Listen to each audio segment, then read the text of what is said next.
Hello friends, मैं हूं Bhavna. Easy learning for teaching channel में आप सभी का स्वागत है। हम जानते हैं कि सीटेट का एग्ज़ाम अब ऑनलाइन हो गया है और इसका पैटर्न भी चेंज हो गया है और हो सकता है कि आने वाले समय में और भी बदलाव देखने को मिले। सीटेट अब आपके समझ और आपके तार्किक चिंतन के आधार पर प्रश्न पूछने लगा है।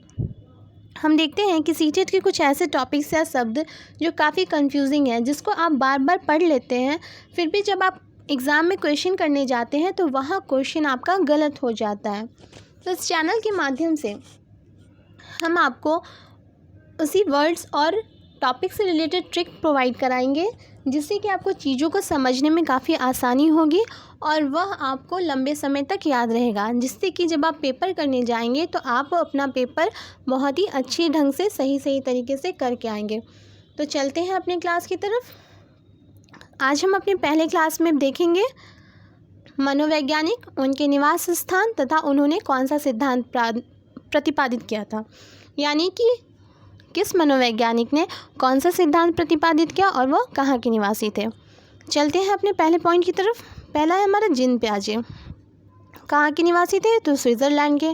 और इन्होंने कौन सा सिद्धांत दिया? तो संज्ञानात्मक विकास का सिद्धांत। याद कैसे रखेंगे उसकी ट्रिक देखते हैं। जीन पियाजे के नाम में आपको पियाजे वर्ड दिख रहा है, तो पियाजे को हम प्याज से रिलेट करेंगे। प्याज यानी कि अनियन। अनियन से तो आप सभी वाकिफ़ होंगे। और अगर हम अनियन की टेस्ट की बात करें तो वो कैसा होता है? स्वीट होता है, यानी स्वीट से आप स्विट्ज़रलैंड को रिलेट कर सकते हैं। और अनियन का टेस्ट जो होता है वह स्वीट होता है। यह आपको कैसे पता चला? तो आपके संज्ञान के माध्यम से, आपके ज्ञान के माध्यम से। तो हम यह कह सकते हैं कि जीन पियाजे कहाँ के निवासी थे? तो स्विट्ज़रलैंड के। और इन्होंने कौन सा सिद्धांत प्रतिपादित किया था? तो संज्ञानात्मक विकास का सिद्धांत। आई होप क्लियर हुआ होगा। चलते हैं अगले मनोवैज्ञानिक की तरफ। अगला है हमारा वाइगॉत्स्की। कहाँ के निवासी थे? तो रूस के। और इन्होंने कौन सा सिद्धांत दिया? तो सामाजिक सांस्कृतिक विकास का सिद्धांत। अब इसको हम कैसे याद रखें?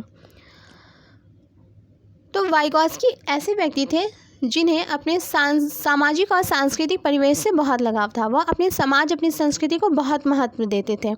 लेकिन जब उन्होंने देखा कि लोग जो हैं वह अपने समाज, अपनी संस्कृति को महत्व नहीं दे रहे हैं, वह अपने परिवेश में नहीं ढल रहे हैं, अपने समाज, अपनी संस्कृति से अलग हो रहे हैं, तो वो क्या हुए? रूस गए। रूसना यानी कि रूठना। आम बोलचाल की भाषा में हम रूसना को क्या बोलते हैं? रूठना। ठीक है, तो इससे आप रिलेट कर सकते हो कि वाइगॉत्स्की कहाँ के रहने वाले थे? रूस के। और सिद्धांत कौन सा दिया था इन्होंने? तो सामाजिक सांस्कृतिक विकास का सिद्धांत।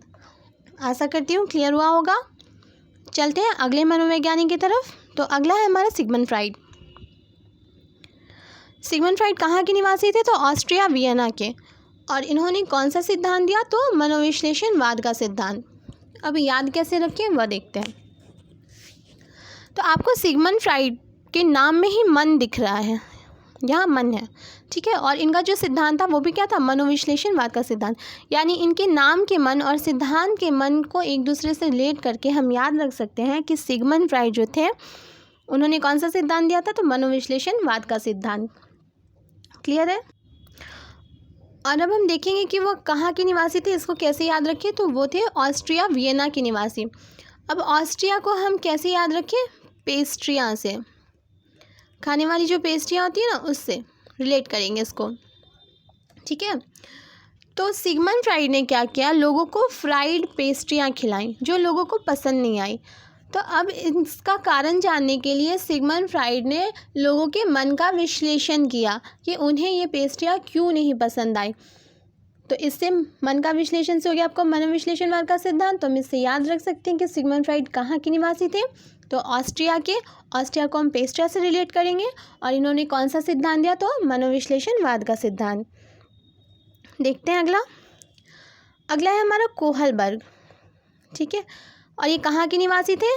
तो अमेरिका के निवासी थे। और इन्होंने कौन सा सिद्धांत दिया? तो नैतिक विकास का सिद्धांत।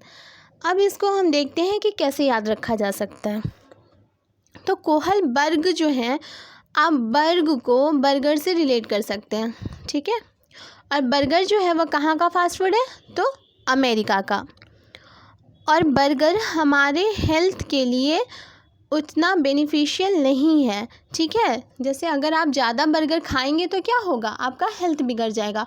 और ये हमारी नैतिकता नहीं है कि हम अपने स्वास्थ्य को ख़राब करें। आपने सुना भी होगा हेल्थ इज़ वेल्थ।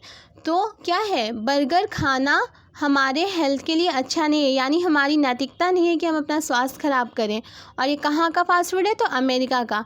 तो हम ऐसे ही याद रखेंगे कि कोहलबर्ग अमेरिका के निवासी थे और इन्होंने कौन सा सिद्धांत दिया था, तो नैतिक विकास का सिद्धांत। तो ये थी आज की हमारी क्लास। आशा करती हूँ कि आप लोगों को हमारी क्लास पसंद आई हो, और ऐसे ही ट्रिक्स के लिए आप हमारे चैनल को फॉलो कर सकते हैं। पर डे आपको कुछ ना कुछ नया ट्रिक मिलेगा, जिसके माध्यम से आप कुछ ना कुछ नया सीखेंगे। तो मिलते हैं नेक्स्ट वीडियो में। Thanks for watching.